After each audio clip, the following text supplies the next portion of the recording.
This is Audrianna's story. Audrianna Bartle is a 4-year-old little girl who has stage 4 high-risk MNIC-amplified neuroblastoma.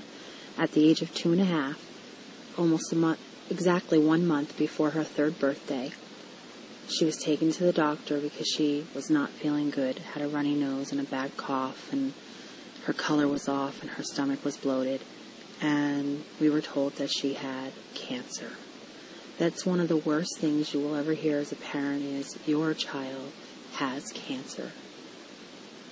Well, Audrianna has fought a very tough and courageous battle. Neuroblastoma is one of the leading killers of children with pediatric cancer because it comes back. The children go into remission and the cancer hides in their body. It's a very sticky residual cancer, and after a while, the cells start to grow again and it reforms. Audrianna has been through, in the beginning, 6 rounds of chemo, and then she had surgery to reduce the mass.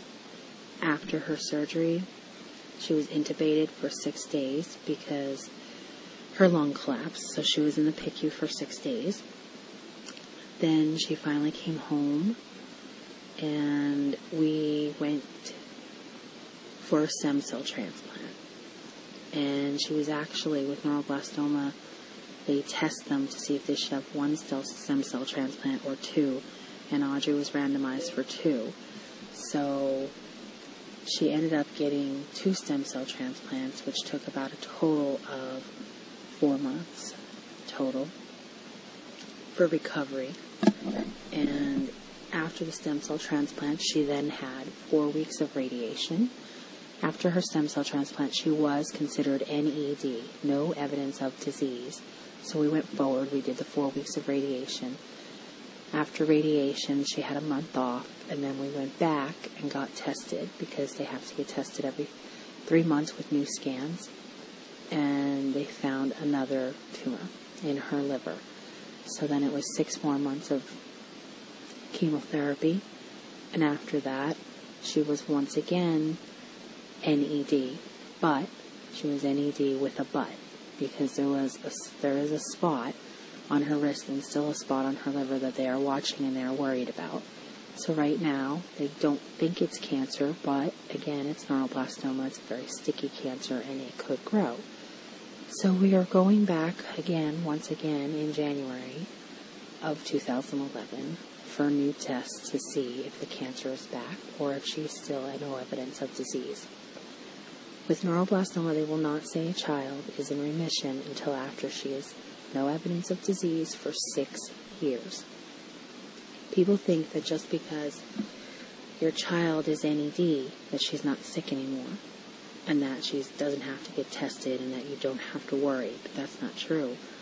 When your child is NED, I think you worry more than when they're sick, because when they're sick, you know that you know what you have to fight. You know what steps need to be taken.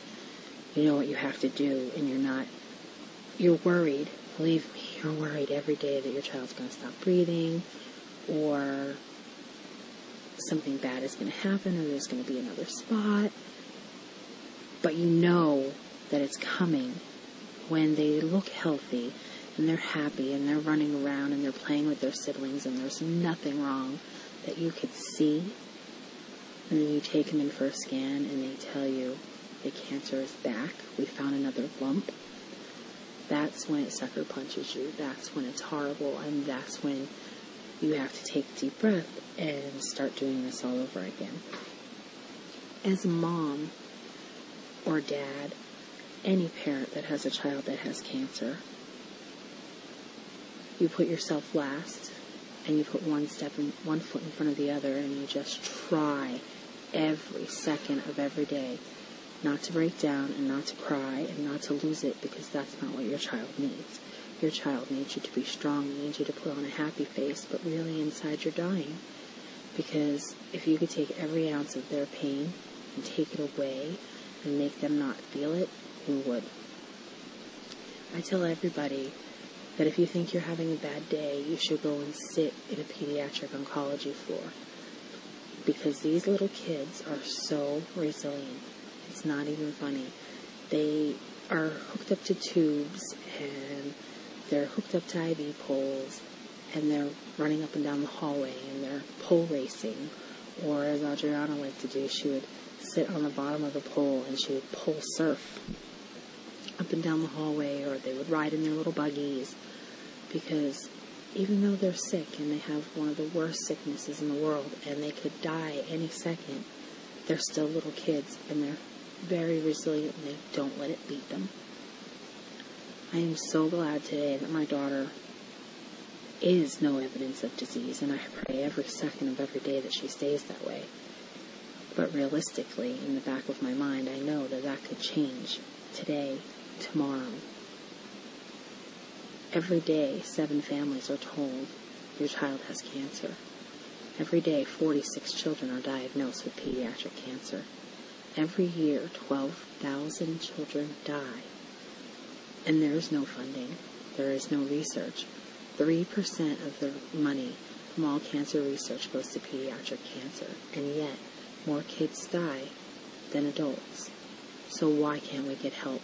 Why can't these children get the money and the funding that they need to save their lives? After watching this video, you will see my daughter change. You will see her before she got sick. You will see her while she was sick. You'll see her now while she's in ED. And you'll wonder, why is she smiling in every picture even when she feels so bad? Because she's a child. And she's a resilient child. And she's a beautiful child. And no matter how sick she was, she always smiled. And that's something as adults we need to remember to do.